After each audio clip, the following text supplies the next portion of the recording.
sidang. Sudah 3 bulan ditahan, belum juga ada panggilan. Saya sudah tidak tahan, tiap malam kedinginan. Tidur di ubin tak bertikar, nyamuk-nyamuk menjengkelkan. Saya ingin cepat pulang.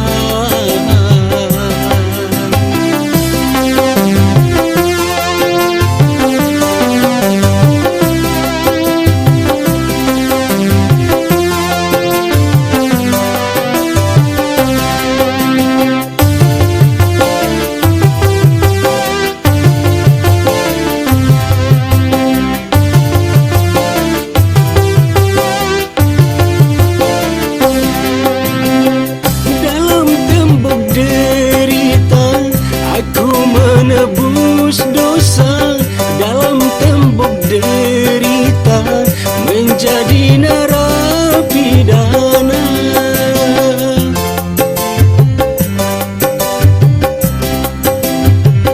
Dalam tembok derita, jauh dari orang tua. Dalam tembok derita, tak akan dapat ku lupa. 7 turunan, semoga takkan terulang. Kalau memang ingin sadar, kembali ke jalan yang benar.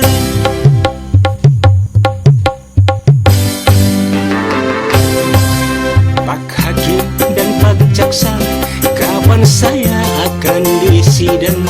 Sudah 3 bulan ditahan, belum juga ada panggilan. Saya sudah tidak tahan, tiap malam kedinginan. Tidur di ubin tak bertikar, nyamuk-nyamuk menjengkelkan.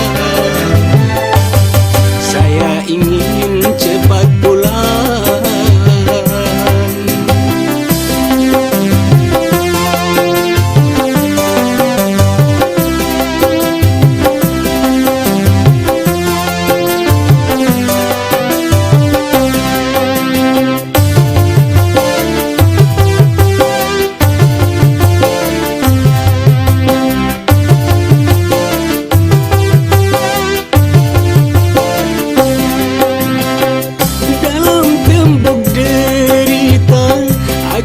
Menebus dosa dalam tembok derita, menjadi narapidana.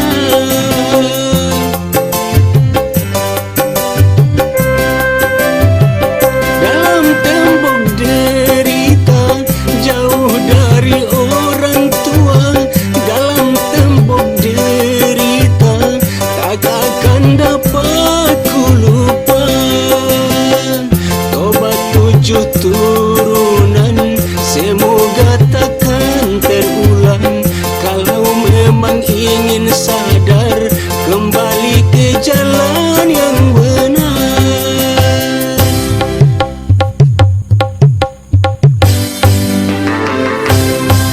Pak Hakim dan Pak Jaksa, kapan saya akan disidang? Sudah 3 bulan ditahan, belum juga ada panggilan. Saya sudah tidak tahan, tiap malam kedinginan. Tidur di ubin tak bertikar, nyamuk-nyamuk